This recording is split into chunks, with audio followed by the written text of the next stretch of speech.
Okay, children, so today's Tuesday and today is all about you preparing the letter. So yesterday you worked really hard, and I'm just going to go show you this piece.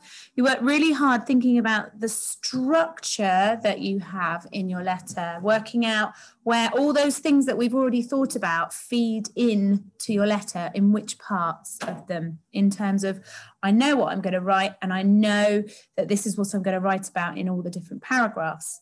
So we want to go back to what we did last week, which is where this sheet comes in, and you should have this sheet in your pack, so you've already got it to fill in. If you can't find it, it doesn't really matter, because it's about you thinking about what you're going to use when you write your letter.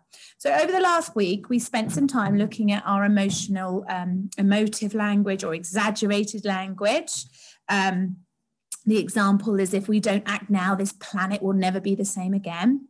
We looked at the superlatives and the comparatives, using the biggest, the great, the most. Our planet is the most beautifully awesome place. We need to keep it that way.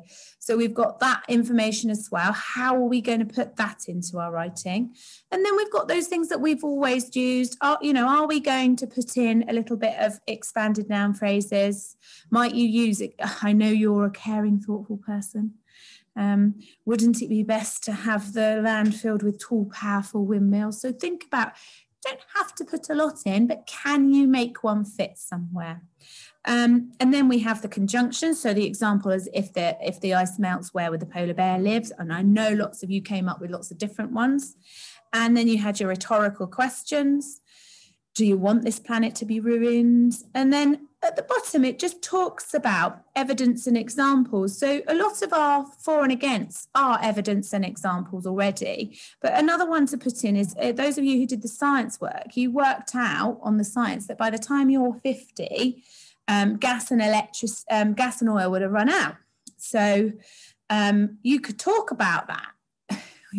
What is the point of investing money in building coal-powered electricity generation when we know it's going to be running out before long? And oil and gas are the same. Obviously, coal lasts a little bit longer, but still, it's not very often. So have you got any examples and evidence that you might put in?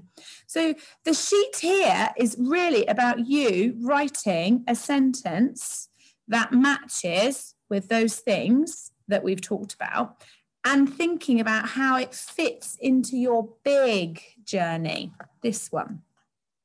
So it might be you use your rhetorical questions in the final bit, the big dramatic ending. So in this sheet here, you might put in your rhetorical question. And if you wanted to make your life easier, you might number it. You might say, I've done that, number one. And then over here, you write number one, sentence number one. So when you're writing on Wednesday, you go, oh, hang on a minute. I've already thought of a really good rhetorical question. I've had a go at writing it here. I can put it in. Now, you've got examples from me there, as well as if you look back in your book, you have examples from you. So this really shouldn't be a difficult challenge, because you've already done this thinking. It's about you pulling all that thinking together so that tomorrow you're ready to write your poem by having, I don't know why I said that. You're ready to write your letter.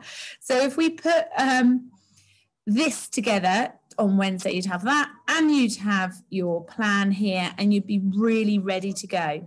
The last thing I've asked you to do, so you can see the challenge here, read through your previous learning, fill in the sheets with some of your ideas, and have a go at talking through your argument ready to write tomorrow. So have you had a go at saying it, putting it in words? Because it's very hard to write if you can't say it. So you've got all that information. Why I'm writing to you. I'm writing to you because I am very concerned about the future of our planet. And I really think we should be considering using wind turbines to generate electricity. Then you move on to your main point. We know that wind turbines create clean, renewable energy, and this will help lower our CO2 emission, which is really important because we know that our planet is warming up. Now, wind turbines are brilliant in England because we are a windy country. So just along those lines, can you say your sentences? Can you put it together so that when you come to write on Wednesday, you've done a lot of the thinking.